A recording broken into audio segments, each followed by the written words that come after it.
Before we start loading nodes, which we're going to do in our next movie, there's some more node view features I wanted to show you. To see that, let's load a script. We'll go to the Load button, double-click on our exercise files, double-click on Chapter 3, and go to Shake Script 1 and double-click. This loads a do-nothing node tree that's just designed to give us something to work with. Now, a real quick review. Middle mouse click and drag to pan. Control middle mouse click and drag to zoom in and out. The F key to fit the entire node tree in the node view.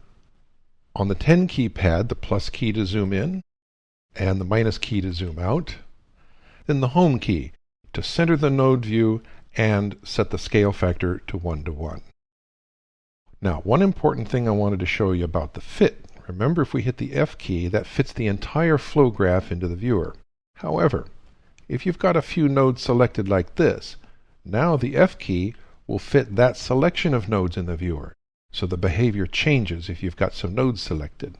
I'm going to deselect by clicking off to the side and hit the F key again. And now we're going to fit the entire node tree to the node view. So let's home that. Now we'll take a look at a very exciting feature, the Overview. The Overview window toggles on and off in the node view with the O key on the keyboard. You can use it to get a God's eye view of your entire node tree, and you can pan around and zoom in on areas you're interested in. You can resize it, and if any node in the node tree is selected and turns green, it turns green in the Overview as well. But one of the most powerful uses of it is to combine it with the Find Node feature. We'll deselect that node, come up to the Edit pull-down menu, select Find Nodes. Now the quick key for that is Command F. So we'll let go on that. And we're going to do a search or select by name. We're going to look for a node whose name is Marcy. Click on OK, and we can see it's lit green in the Overview. We'll roll up there, and there's my Marcy node.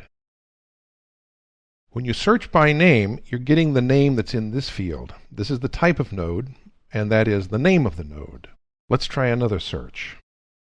Command F, we're going to select by type. If I go into the search string window and type blur, now it's going to find all the blur nodes in the entire node tree. I click on OK, and all the blur nodes turn green and light up in the Overview. I can now pan around and find them. I'll turn the Overview off by pressing the O key, deselect all the blur nodes, home the node tree. Another node view feature you'll find very helpful is the Enhanced Node View. This turns on a lot of symbology on top of your flow graph to give you information about the nodes and their relationships. If I type Control E on the keyboard, that turns the Enhanced Node View on. Control E turns it off again. So we'll turn it on and take a look at what we've got. If I select this node to put it into the viewer, the left end turns green. If I go down to this node and click on the right end, that puts it into the Parameters tab. So you see the nodes are lit up on the left if they're in the viewer, and on the right if they're in the Parameters tab.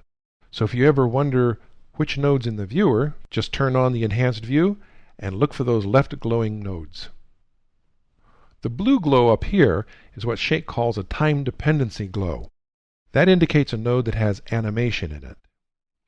The pink arrows here are the expression link arrows. That means there's a mathematical connection between this node, and this one.